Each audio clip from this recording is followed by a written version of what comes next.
ಹೈದರಾಬಾದ್ ಕರ್ನಾಟಕದ ಧೀಮಂತ ನಾಯಕರಾದಂಥ ಸನ್ಮಾನ್ಯ ಶ್ರೀ ಮಾಜಿ ಸಚಿವರಾದಂಥ ಸನ್ಮಾನ್ಯ ಶ್ರೀ ಬಸವರಾಜ ಪಾಟೀಲ್ ಅವರ 9ನೇ ಪುಣ್ಯ ಸ್ಮರಣೆ ಅಂಗವಾಗಿ ಇವತ್ತಿನ ದಿವಸ ಅವ್ರ ಬಗ್ಗೆ ಹೇಳಬೇಕಾದ್ರೆ ಅವ್ರದ್ದು ರಾಜಕೀಯ ಜೀವನವನ್ನ ಪುರಸಭೆ ಅಧ್ಯಕ್ಷರ ಇದರಿಂದ ಸ್ಟಾರ್ಟ್ ಆಗಿದೆ.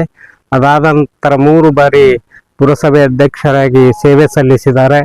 ಅದ ನಂತರ 1978ರಲ್ಲಿ ಪ್ರಪ್ರಥಮ ವಿಧಾನಸಭೆಗೆ ಅವರು ಪ್ರವೇಶವಾಗುತ್ತಾರೆ. ಸತತ 4 ಬಾರಿ ಶಾಸಕರಾಗಿ ಹಾಗೂ 3 ಬಾರಿ ವಿಧಾನ ಪರಿಷತ್ ಸದಸ್ಯರಾಗಿ ಹಾಗೂ 2 ಸಾರಿ ಅವರು ರಾಜ್ಯದ ಮಂತ್ರಿ ಅನೇಕ ಹುದ್ದೆಗಳನ್ನು ಅಲಂಕರಿಸಿ ಅಪಾರ ಜನರ ಸೇವೆಯನ್ನು ಮಾಡುತ್ತಾ ಬಂದು ಅವರ ಜೀವನದಲ್ಲಿ ಇದ್ರದ್ದು ಜೀವನ, ಅವರು ಸರಳ ಜೀವನ. ಯಾರಾದರೂ ಕಾರ್ಯಕರ್ತರು ಹೋದ್ರ ಈಗ ಯಾರಿಗಾರ ಒಬ್ರಿಗೆ ಫೋನ್ ಮಾಡಿ ಕೆಲಸ ಹೇಳ್ಬೇಕಾತಂದ್ರೆ ಅವ್ರಿಗೆ ಪೈಲೆ ಫೋನ್ ನಂಬರ್ ತಂದಿರಿಲ್ಲ ಅಂತ ಕೇಳ್ತಿದ್ರು ಆಫೀಸರಿಗೆ.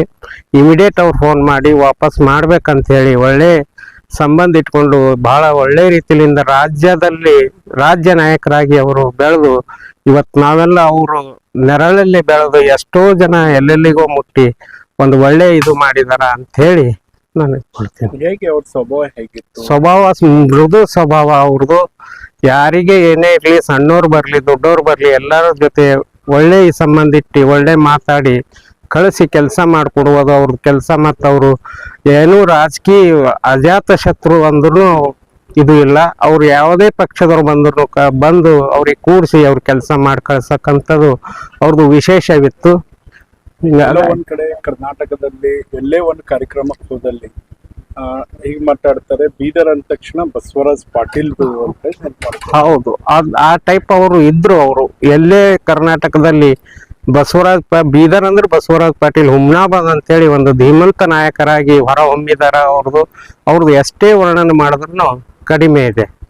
ಸರ್, ಎಲ್ಲ ಒಂದ್ ಕಡೆ ಅವರಿಗೆ ಕೆಲವೊಂದ್ ಕಡೆ ಪಕ್ಷ ಭೇದವನ್ನ ಮರೆತು ಸಹಸ್ರಾರು ಕಾರ್ಯಕರ್ತರಾಗಿರ್ಬೋದು, ನಾಯಕರಾಗಿರ್ಬೋದು, ಮಂತ್ರಿಗಳಾಗಿರ್ಬೋದು ಅವ್ರ ಮನೆ ಬರ್ತಾ ಇದ್ರು.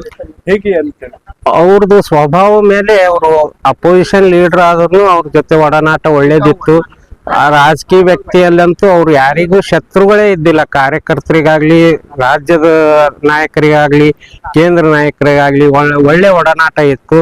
ಅವ್ರದ್ದು ಸ್ವಭಾವ ಮೃದು ಸ್ವಭಾವ ಇದ್ದು ಒಳ್ಳೆ ರೀತಿಲಿಂದಿದ್ದು ಒಳ್ಳೇದ್ ಮಾಡ್ಕೊಂಡು ಹೋಗಿದಾರ. ಅವ್ರು ಕುಟುಂಬದವ್ರ ಜೊತೆ ಆಗಿರ್ಬೋದು, ಕುಟುಂಬ ಅಂತೂ ಒಳ್ಳೆ ಕುಟುಂಬ ಅಲ್ದೇನೆ ನಾವೆಲ್ಲ ಸುತ್ತಮುತ್ತ ಕೂಡೋರು ಸುದ್ಯಾಕ ಅವ್ರ ಕುಟುಂಬದ ಅಂತ ತಿಳಿದೇ ನಾವ್ ಇಲ್ಲಿ ತನ ಅವ್ರ ಛತ್ರಶಾಹಿದಾಗೆ ಎಲ್ಲರೂ ಬೆಳೆದು ಇಲ್ಲಿ ಒಂದ್ ಮಟ್ಟಕ್ಕೆ ಬಂದು ನಿಂತಿದೀವಿ.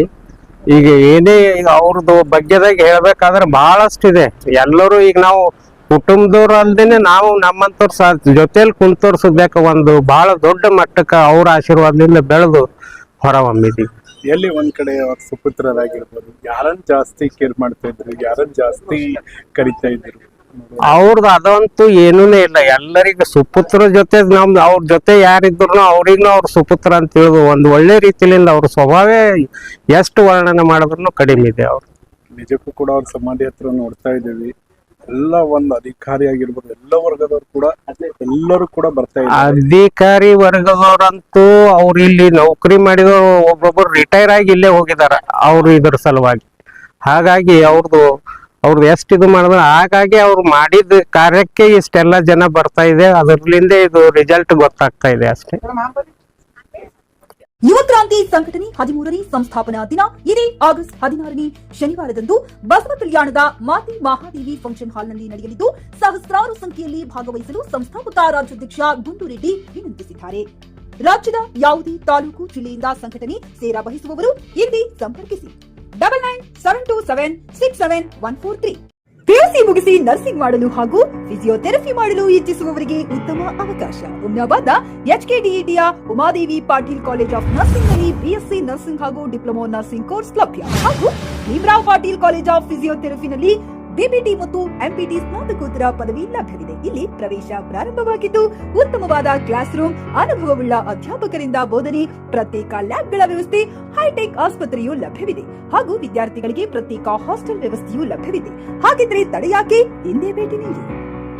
NH65 ರಸ್ತೆ ವೀರಭದ್ರಗಿರಿ ಸಿಂದನಕೀರ ಕ್ರಾಸ್ ಹುಮ್ನಾಬಾದ್. ಹೆಚ್ಚಿನ ಮಾಹಿತಿಗಾಗಿ ಸಂಪರ್ಕಿಸಿ ಆಡಳಿತಾಧಿಕಾರಿ ಡಾಕ್ಟರ್ ಸದಾನಂದ ಪತ್ರಿ 9019078988.